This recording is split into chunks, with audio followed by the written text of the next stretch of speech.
ورحمۃ اللہ تعالی وبرکاتہ۔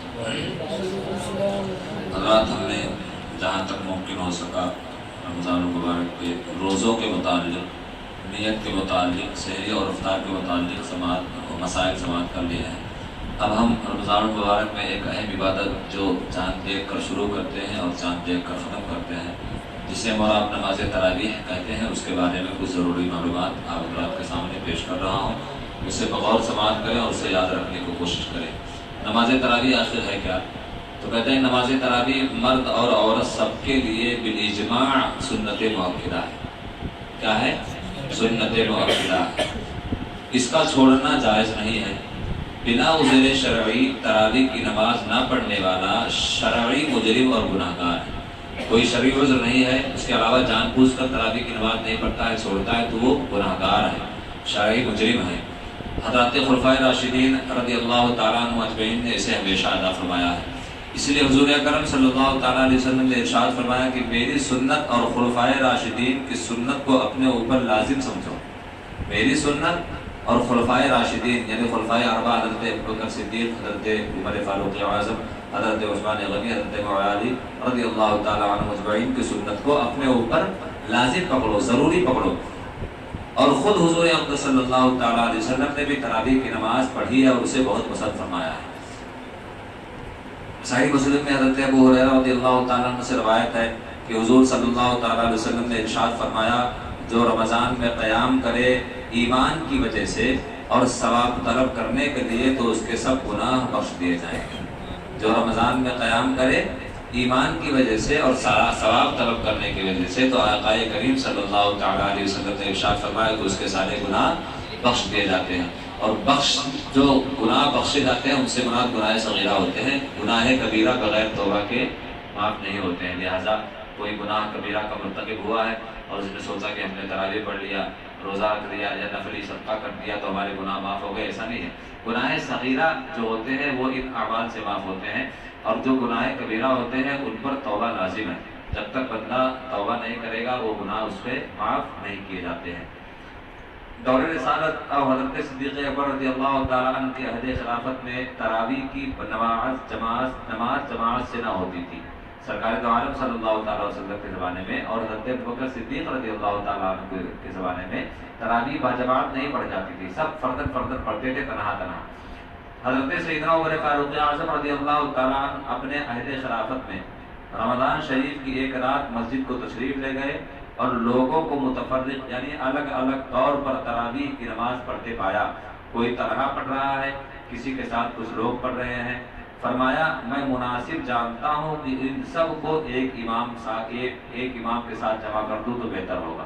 تو تراویح کی باقاعدہ جماعت کا اہتمام حضرت عمر فاروق اعظم رضی اللہ تعالیٰ عنہ نے فرمایا ہے۔ آپ کے دور خلافت میں تراویح باقاعدہ جماعت کے ساتھ ادا کی جانے لگی، اور پھر سب کو ایک امام ابی بن کعب رضی اللہ تعالیٰ عنہ کے ساتھ اکٹھا کر دیا۔ پھر دوسرے دن تشریف لائے، ملاحظہ فرمایا کہ لوگ اپنے امام کے پیچھے نماز پڑھ رہے ہیں، تو فرمایا نعمت البدعۃ هذه، یہ اچھی بدعت ہے، یہ اچھی بدعت ہے۔ اب دیکھیں اسی پر بھی بدعت کا بہت سارے لوگ فتویٰ لگاتے ہیں۔ ہر بدعت بری نہیں ہوتی ہے، کچھ اچھی بدعت ہوتی ہیں، کچھ بری بدعت ہوتی ہیں۔ جو قرآن و حدیث کے اصول و ضوابط سے نہ ٹکرائے اور شریعت کے حکم پر کوئی آنچ نہ آئے تو وہ اچھی بدعت ہے، اور جو شریعت کے حکم کے خلاف ہو، قرآن و حدیث سے ٹکرا جائے، تصادم ہو جائے تو وہ بری بدعت ہے۔ تو ہر بدعت بری بدعت نہیں ہوتی ہے۔ جیسے مثال کے طور پر آج کے دور میں مسجدوں میں قالین بچھانا، حضور کے زمانے میں قالین نہیں تھی، صحابہ کرام کے زمانے میں بھی قالین، اس قالین کا وجود بہت بعد میں آیا ہے، لیکن اس کے بچھانے سے قرآن و حدیث سے کوئی تصادم اور ٹکراؤ نہیں ہوتا ہے، تو یہ بعد میں ایجاد کی گئی ہے، لیکن یہ اچھی بدعت ہے۔ تو ہر بدعت، جو بدعت کہتے ہیں، ہر بدعت بری نہیں ہوتی ہے، کچھ بدعت اچھی ہوتی ہے اور کچھ بدعت بری ہوتی ہے۔ اس کی سب سے بڑی مثال یہی ہے کہ دور رسالت میں تراویح کی جماعت کا اہتمام نہیں تھا۔ حضرت ابوبکر صدیق رضی اللہ تعالیٰ عنہ کے زمانے میں بھی تراویح کی جماعت کا اہتمام نہیں تھا۔ حضرت عمر فاروق اعظم نے اپنے دور خلافت میں تراویح کی جماعت کا اہتمام کیا، اور اہتمام کرنے کے بعد آپ نے یہ فرمایا نعمت البدعۃ هذه، یہ بہت اچھی بدعت ہے۔ یہ کیا ہے؟ بہت اچھی بدعت ہے۔ تو تراویح کی جماعت کا اہتمام باقاعدہ کس کے دور خلافت سے ہوا؟ حضرت عمر فاروق اعظم رضی اللہ تعالیٰ عنہ کے دور خلافت سے ہوا۔ تراویح کی رکعتوں کے بارے میں جمہور کا مذہب یہ ہے کہ اکثر علماء کرام اکثریت کے ساتھ ائمہ کرام کا مذہب یہ ہے کہ تراویح کی نماز 20 رکعتیں ہیں، اور یہی احادیث سے ثابت بھی ہے۔ خود حضور صلی اللہ علیہ وسلم نے تراویح کی 20 رکعت نماز ادا فرمائی ہے، اور اس کے علاوہ بہت سارے احادیث کریمہ اس کتاب میں موجود ہیں۔